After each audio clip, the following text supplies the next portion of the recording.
Hey guys, it's Nicole and today I'm going to be sharing with you all the books I'm hoping to get to in January. So the first book I will be reading in January that I don't have a physical copy with me at the moment because it is currently on its way to me is the final book in the Winter Night trilogy, which is of course the final book that will be read in the read-along that I'm co-hosting and that was created by Meg from Meg's with Books. So if you haven't heard of this read-along, I will leave the details linked down below in the Twitter. It's not too late to join at this stage of filming this video. We've only had the live show for book one. This series is Russian fairy tale inspired, so it is perfect if it is winter where you're currently living. Our main girl Vaskia lives in a time where women are really expected to just grow up and become wives and become good wives, and that's not what she wants to be. And I love how she has to navigate and fight against the social norms of her time, and she also has this quite wild and free spirit. She also has abilities. We don't really know what they are at this point, but they are quite hinted at in book one. I really loved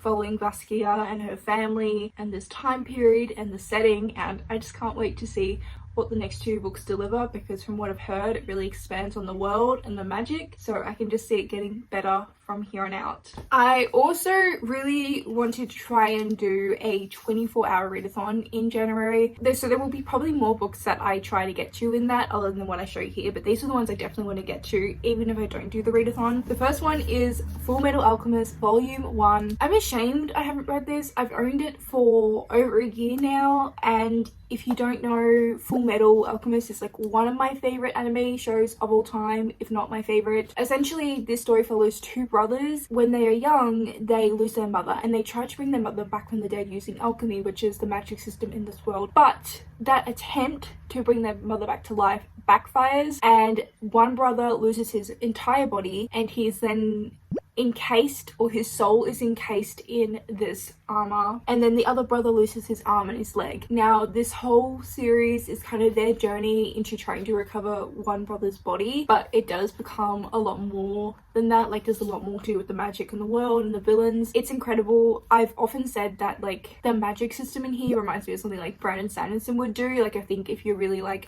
Brandon Sanderson's sort of system of magic, I highly recommend Fullmetal. But I really need to read the manga. I never have, and it's embarrassing. Like, how can I call this one of my favorite stories when I haven't read the original, you know? I'm also kind of embarrassed I haven't read this one, Guilt by Junji Ito. All I know about this book is it's a horror manga, and we have fish who end up being able to come on land and they start eating people.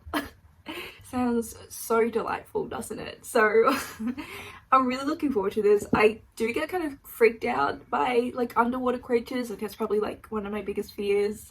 So the thought of them having the ability to come onto land, terrifying. I'm also thinking, if I do that 24-hour readathon, when I do that 24-hour readathon, I want to pick up this book here, which is Diary of a Murderer, which is actually a short story collection, but this is translated from Korean, and I just love the sound of it. Essentially, we follow a man who is older, middle-aged at the moment, and he has a daughter, but when he was young, he was a serial killer, and he stopped his serial killing in order to raise his daughter. But now the daughter has a boyfriend and he wants to kill again. It sounds really out there, which just has me so intrigued, and I don't know what the other stories are about, but this book is really popular in Korea, and I believe it's supposed to be more like horror comedy. I also am desperately wanting to pick up Wicked Fox. Now, I really want to pick this up because a lot of people say that this book reminds them of a K-drama, and I'm currently watching True Beauty, and it's just put me in like the biggest K-drama mood, and I really want to pick this book up so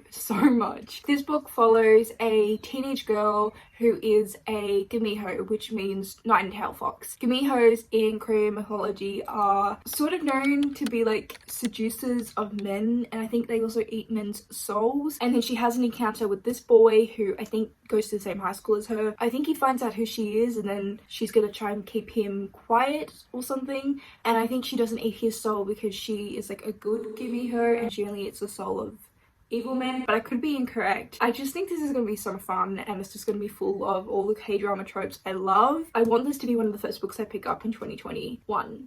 So I'm really looking forward to it.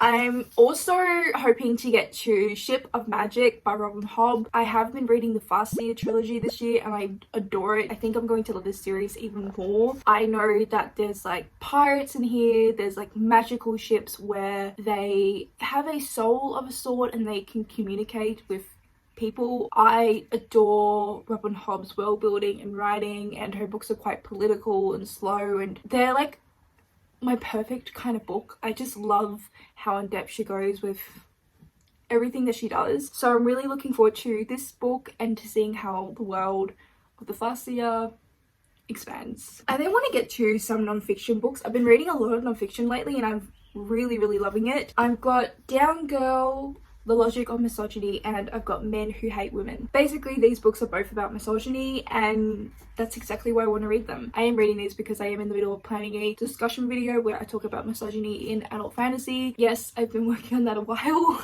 Plan is to get it out early next year. I want to read these before I sit down to film that video because I think it's going to be really insightful to get to these. I'm also ambitiously hoping to read every single book in the Throne of Glass series. I'm going to be doing a sort of collab challenge with my friend Katie Brightness Reads, and we are going to attempt to read every single Throne of Glass book in a week. I also want to try and read That Dead Man Dance by Kim Scott. This book is by an Australian author and he is also Aboriginal. One of my goals for 2021 is to read more Australian fiction because it's embarrassing how much I have not read, and I also really want to try and pick up more Aboriginal or Indigenous authors, and it's about the colonising of Australia and how that impacted Aboriginal people. Yeah, it says on the back that their crops are destroyed, their livestock disappears, and the Europeans assert their power, and it's about those events and the impact of that. I'm really looking forward to getting to this. It's actually won a bunch of awards, so it's well acclaimed. I'm looking forward to it and I'm excited to be reading more Australian fiction. Last book I'm going to put on my TBR is A Song of Wraith and Ruins. I have wanted to read this since I got it from Fairy Loot. It's the stunning edition with the green sprayed edges, and I just haven't had the time to put it on my TBR. I know in this book we have an enemies to lovers romance. Always my fave. We follow a princess whose mother's just been assassinated and now she has to navigate the court on her own and also try to maintain her own power. And then I believe the love interest, he somehow comes into play and has to try and target our main character, the princess, and things don't go as he originally plans. And I'm just so in the mood for a fun YA that has a princess, that has enemies to lovers, that has adventure, that has interesting magic. There are a few other books that I'm hoping to get to for vlogs and such, but I'm just going to leave it there. Yeah, so anyway, thank you so much for watching. I really hope that you're enjoying whatever you're currently reading, and I really hope to see you next time. Bye!